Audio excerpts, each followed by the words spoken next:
अहंकार क्या है? अहंकार के दोष क्या क्या हैं? इन सब को हम जानेंगे स्वामी रामकृष्ण परमहंस की अमृतवाणी से।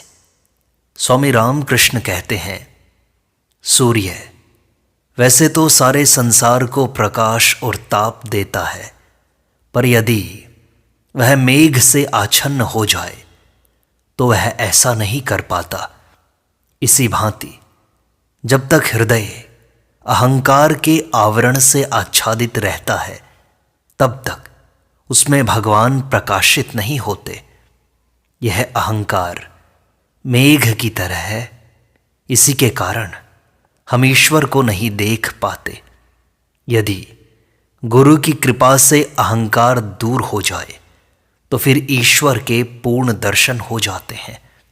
जैसे सिर्फ 2.5 हाथ की दूरी पर ही साक्षात पूर्ण ब्रह्म श्री रामचंद्र जी हैं, किंतु बीच में सीता रूपिणी माया का आवरण होने के कारण लक्ष्मण रूपी जीव को ईश्वर राम के दर्शन नहीं होते। वैसे ही हमें अहंकार के कारण ब्रह्म के दर्शन नहीं होते। एक व्यक्ति ने श्री रामकृष्ण से पूछा कि महाराज, हम लोग इस तरह आबद्ध क्यों हो गए हैं, बंधन में क्यों आ गए हैं, हम ईश्वर को क्यों नहीं देख पाते हैं? तब श्री रामकृष्ण ने कहा, जीव का अहंकार ही माया है। यही अहंकार सब आवरण का मूल है। मैं के मरने पर ही सारा जंजाल दूर हो जाएगा। अगर किसी को ईश्वर की कृपा से मैं करता नहीं हूं यह ज्ञान हो जाए, तब तो वह जीवन मुक्त ही हो गया मानो। फिर उससे किसी बात का भय नहीं रहता। अगर मैं अपने को इस अंगोछे की ओट कर लूं तो तुम मुझे नहीं देख सकते, पर मैं तुम्हारे बिल्कुल नजदीक ही तो हूं। इसी भांति और सभी चीजों की अपेक्षा ईश्वर ही तुम्हारे सबसे ज्यादा निकट है, किंतु इस अहंकार रूपी आवरण के कारण, पर्दे के कारण तुम उनके दर्शन नहीं कर पाते। जब तक अहंकार रहता है तब तक न ज्ञान होता है, न मुक्ति मिलती है। इस संसार में बार बार आना जाना पड़ता है। हांडी में रखे पानी और चावल, दाल, आलू इत्यादि को तब तक छुआ जा सकता है जब तक हांडी आग पर नहीं रखी जाती। जीव की देह मानो हांडी है, और धन, मान, विद्या, बुद्धि, जाति, कुल इत्यादि मानो चावल, दाल, आलुओं की तरह है। अहंकार आग है। अहंकार रूपी अग्नि के कारण ही जीव गर्म हो जाता है। बरसात का पानी ऊंची जमीन पर ठहर नहीं पाता, बहकर नीची जगह में ही जमता है। वैसे ही ईश्वर की कृपा भी नम्र व्यक्तियों के ही हृदय में ठहरती है। अहंकार अभिमान पूर्ण हृदय में कभी नहीं ठहरती, ध्यान रखना। जब तक अहंकार पूरी तरह नष्ट नहीं हो जाता, तब तक मनुष्य की मुक्ति नहीं होती। अहंकार के कारण बछड़े की कैसी दुर्गति होती है, देखा है? बछड़ा जन्मते ही हम करने लगता है, इसलिए तो उसे इतने क्लेश भुगतने पड़ते हैं। बड़े होते ही वह हल में जोता जाता है और उसे सुबह शाम भारी हल चलवाए जाते हैं।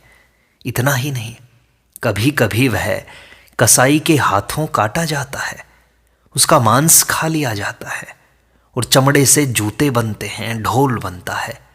लेकिन इतना होते हुए भी उसका अहंकार नहीं जाता। ढोल को इतना पीटा जाता है पर वह हम के ही बोल निकालता है। इतने पर ही छुटकारा नहीं मिल जाता।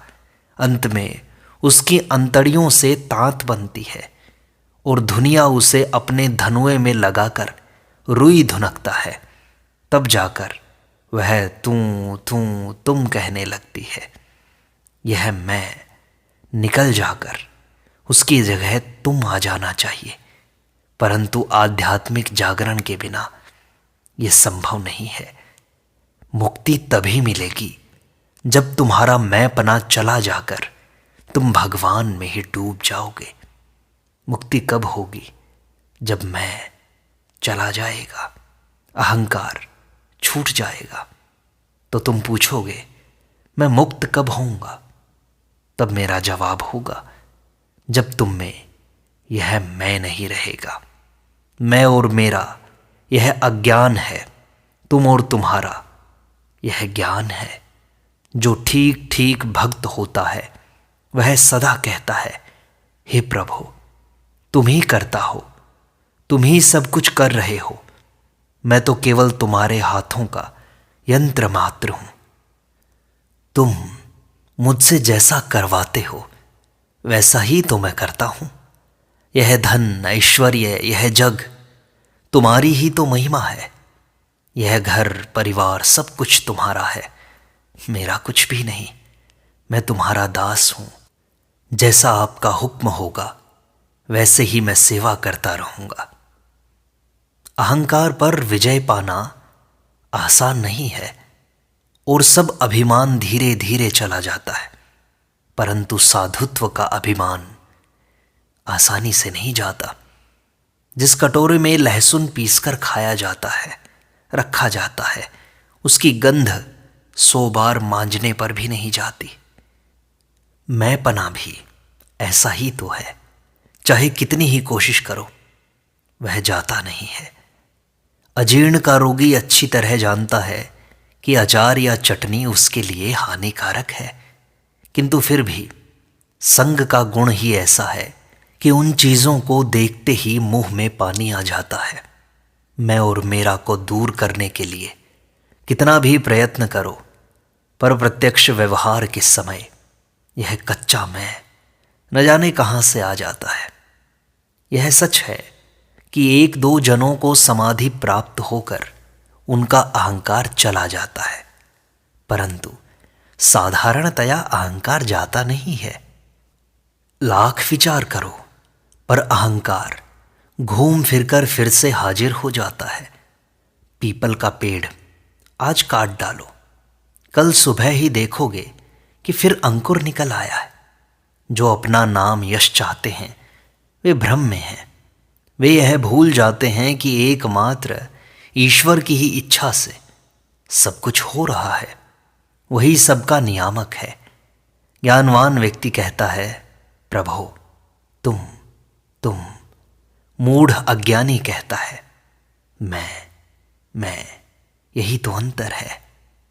मैं 2 तरह का होता है, एक है पक्का मैं और दूसरा है कच्चा मैं। जो कुछ मैं देखता, सुनता या महसूस करता हूं उसमें कुछ भी मेरा नहीं है, यहां तक कि यह शरीर भी मेरा नहीं है। मैं नित्य मुक्त हूं, ज्ञान स्वरूप हूं। यह पक्का मैं है। यह मेरा मकान है, यह मेरा लड़का है, यह मेरी पत्नी है, यह मेरा शरीर है। यह सब कच्चा मैं है। मैं प्रभु का दास हूं, यही सही भक्त का मैं है, विद्या का मैं है। इसे पक्का मैं कहा जाता है। दुष्ट मैं क्या है? दुष्ट मैं वह है जो कहता है, क्या वे मुझे नहीं जानते?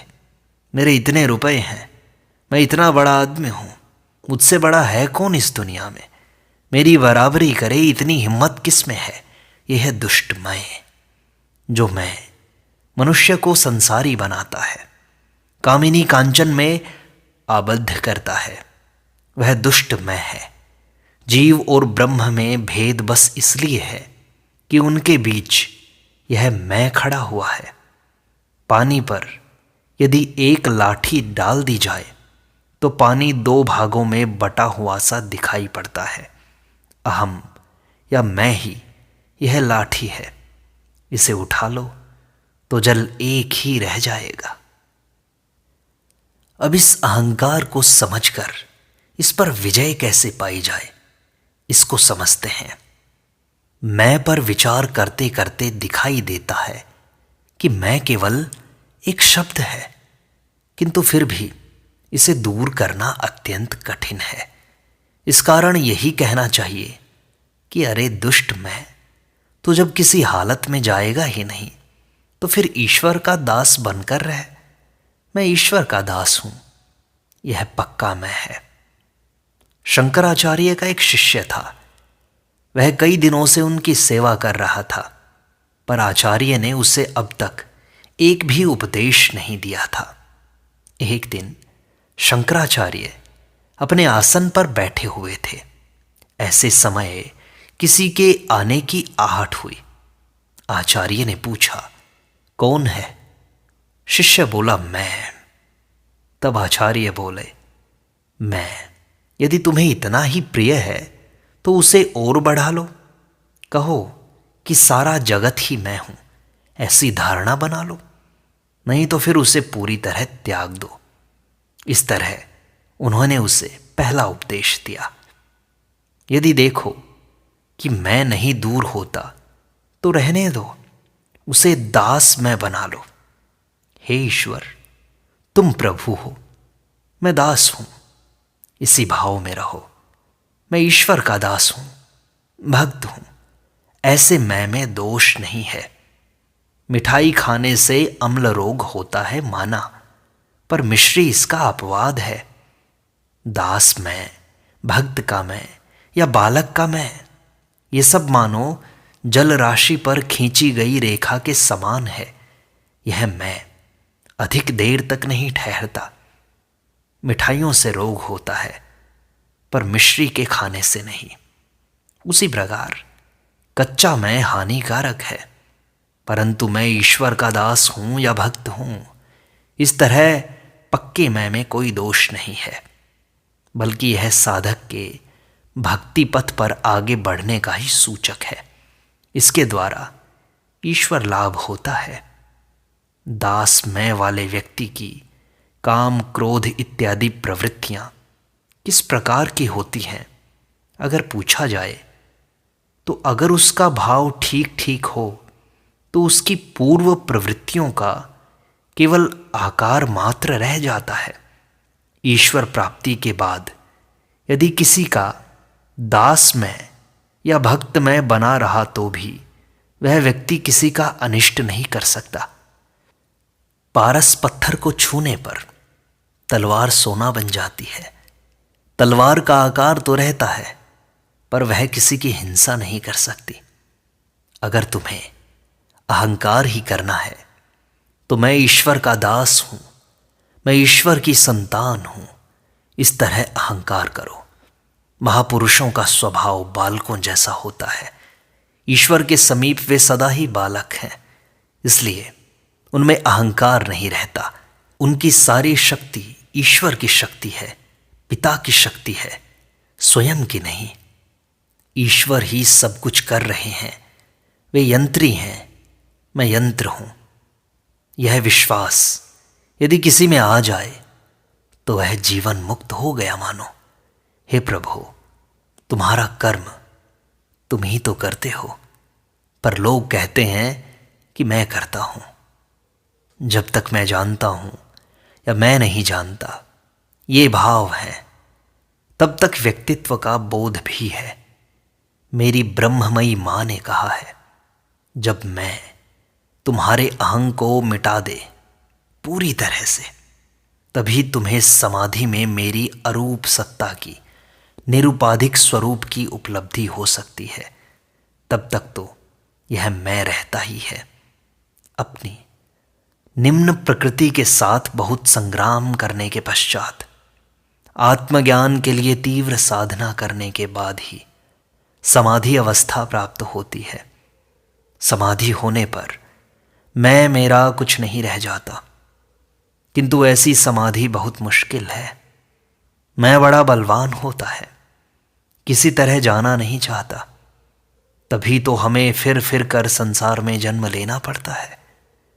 जब तक ईश्वर के दर्शन न हो, तब तक उस पारसमणि के स्पर्श से लोहा सोना न बन जाए, तब तक मैं करता हूं, यह भ्रम रहेगा ही। मैंने सत्कर्म किया, मैंने असत्कर्म किया, यह भेद बोध रहेगा ही। यह भेद बोध उन्हीं की तो माया है और इसी के कारण यह संसार चल रहा है। विद्या माया का आश्रय लेने पर, सन्मार्ग पकड़कर चलने से उन्हें प्राप्त किया जा सकता है। और जो ईश्वर को प्राप्त कर लेता है, उनके प्रत्यक्ष दर्शन कर लेता है, वही माया को पार कर सकता है। ईश्वर ही एकमात्र करता है, मैं अकर्ता हूं, यह विश्वास जिसे है वही तो जीवन मुक्त है। क्या अहंकार कभी पूरी तरह से नहीं जाएगा? कमल की पंखुड़ियां समय पर झड़ जाती हैं, लेकिन उनका निशान रह जाता है। इसी प्रकार जब मनुष्य ईश्वर का साक्षात्कार कर लेता है तो उसका अहंकार पूरी तरह नष्ट हो जाता है, पर उसका थोड़ा दाग रह जाता है, किंतु उस अहंकार से कोई अनिष्ट नहीं होता। जिसने ईश्वर के दर्शन किए हैं वही ठीक ठीक ज्ञानी है। उसका स्वभाव बालक जैसा हो जाता है। बालक के भी अलग अलग व्यक्तित्व होते हैं, अस्मिता होती है, परंतु वस्तुतः वह केवल आकार मात्र है। बालकों का अहंकार बड़ों के अहंकार की तरह हानिकारक नहीं होता। कुछ महापुरुष सप्तम भूमि या समाधि की सर्वोच्च अवस्था में पहुंचकर भगवत बोध में विलीन हो जाने के बाद भी लोक कल्याण के लिए उस भूमि पर उतरते हैं। समाधि के बाद भी वे इच्छापूर्वक विद्या का अहंकार रख लेते हैं। यह अहंकार का आभास मात्र है। यह पानी पर खींची गई रेखा के समान है। रस्सी जल जाने पर भी उसका आकार बना रहता है, पर उसके द्वारा किसी को बांधा नहीं जा सकता। इसी प्रकार ज्ञान की अग्नि में दग्ध होकर अहंकार का भी केवल आकार मात्र रह जाता है। मनुष्य सपने में यह देखकर कि कोई उसे काटने आ रहा है, मारे डर के हड़बड़ाकर उठकर बैठ जाता है। यद्यपि वह उठकर देखता है कि कमरा बंद है, अंदर कोई नहीं है, फिर भी कुछ समय तक उसकी छाती धड़कती रहती है। इसी भांति यह अहंकार, मैंपना या अभिमान चले जाने पर भी उसका कुछ अवशेष रह ही जाता है। समाधि के बाद भी कोई कोई मैं को रख लेता है, कोई दास मैं को रख लेता है, कोई विद्या के मैं को। शंकराचार्य ने लोक शिक्षा के लिए विद्या का मैं रख लिया था।